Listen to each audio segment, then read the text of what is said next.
Ladies and gentlemen, boys and girls, good afternoon. With a focus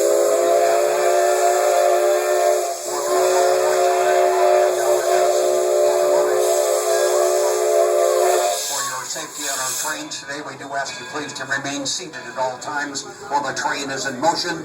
And please remember as well to keep your arms and legs and especially your head inside the train car. Here at the Henry Ford, this is our 83rd year. We're going to be starting out this trip. It will take us 30 minutes to get back to this location.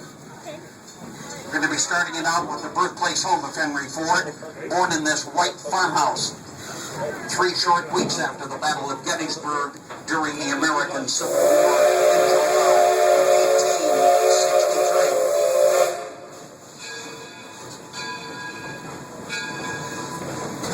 1863. This is the last building Mr. Ford bought here in his lifetime, and it came the shortest distance of any venue we have, less than 3 miles away.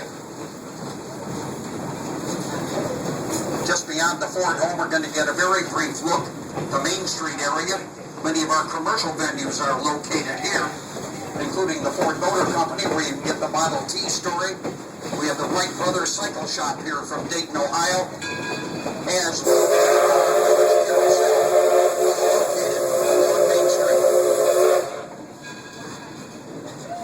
going through the Menlo Park laboratories of Thomas Edison.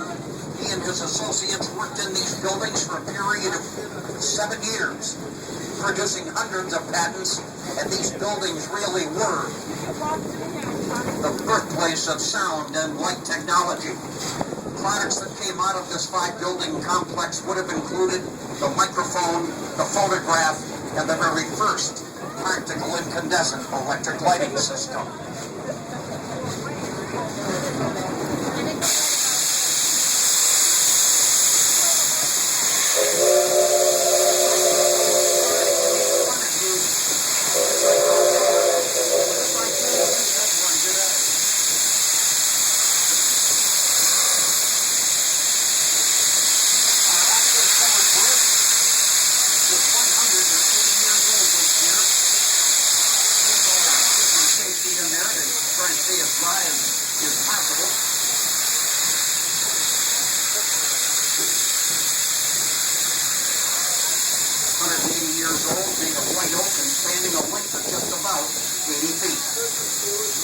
We're going to be making a 4-minute stop at the upcoming Susquehanna platform. Once we come to a complete stop, should you care to do so, you'll be able to exit on the left-hand side. But we do ask you to remain seated, please, until we come to a complete stop. It looks like it's almost stopped raining here. Their fire's still down there. Look at all the road that way. Ladies and gentlemen, if you want to deboard here, it is now safe to do so on the left-hand side of the train car. If you are going to be continuing on with us, sit tight.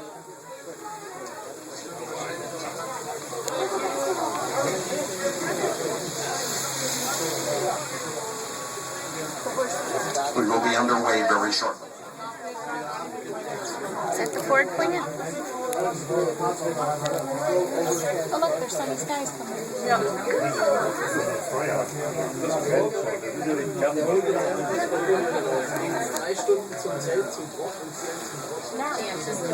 Look at this one. It's like a teepee.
Well, it's definitely not hot this year.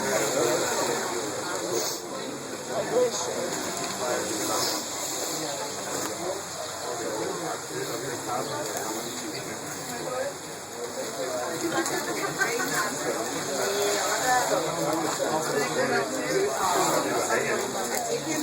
Yeah, I just had my donut a little bit.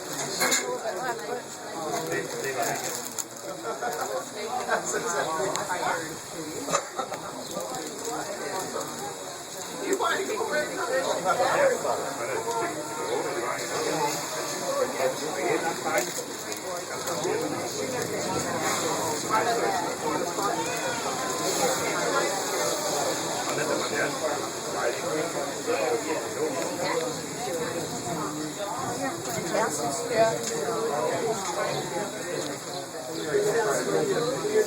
Found all the smoke.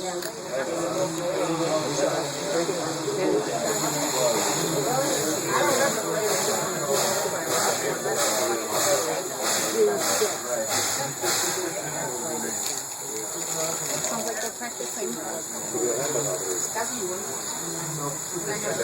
It's a little bit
back there with their own.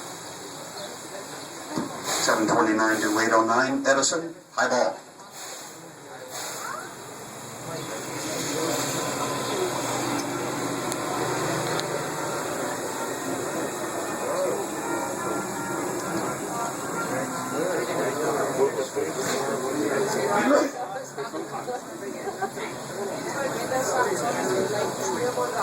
Seven 29 to 809, Edison, high ball.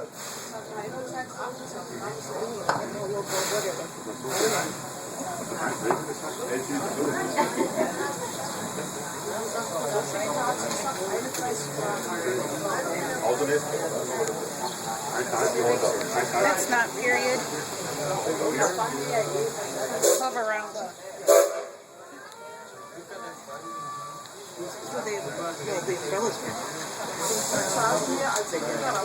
I want to welcome aboard those joining us here at the Susquehanna platform. Thank you for your patience. Another 5 minutes. It's going to be 85 degrees here and the sun's out. That and $1 will get you a cup of coffee here. The Susquehanna plantation house on our left-hand side, built back in 1835, comes here from St. Mary's County, Maryland, along the Patuxent River. The house itself was actually part of a 700-acre tobacco plantation. And back in the mid to late 19th century, that was the largest and most profitable cash crop in the state of Maryland. Just beyond the Ferris windmill, which was built in Cape Cod, Massachusetts back in 1632, the Gray Salt Box, one of the most important buildings in this end of the village, the Daggett Farm, circa 1750. The Daggets had to make all of the tools that they needed in order to build that house a full 25 years before the American Revolution got underway. They had to make all of their own furniture, all of their own clothing, and they had to grow almost all the food they needed in terms of surviving. And when you talk about survival, that really was the Daggets' bottom line. If you compare their way of existence, way of life, with, say, the Firestone farm from the 1870s, it's a night and day difference. The Firestones in the 1870s had access to a virtually completed rail system in the United States, north to south and east to west. These trains would bring goods and services from all over the United States, and if your town had rail service, it could bring it to you. Firestone had things like canned goods in the 1870s. They had sewing machines as well. In the case of the Firestones, they had a couple of books.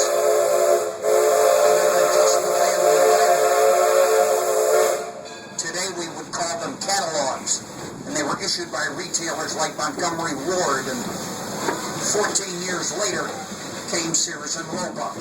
And you could order literally thousands of products and items out of the pages of these catalogs, and the train system in the United States would have brought it right to your town. You had access to markets if you were living in the 1870s. Unfortunately, the Daggets had none of these. There were no trains in 1750. They didn't exist yet. They wouldn't have known what a sewing machine was, although they probably would love to have had one. Things like catalogs would be unknown to them.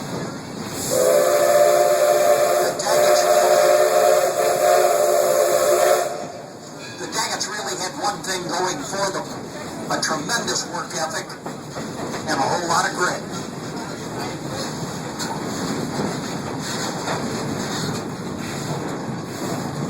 Give you some idea of some of the wildlife that we do have out here in this end of the village. We've got a pretty good number of white-tailed deer in here. We have red fox. We have gray fox as well. Even some coyotes are making these woods their home at the present time. In terms of waterfowl, we have egrets, we have blue and gray herons, and we have wood ducks in good numbers as well.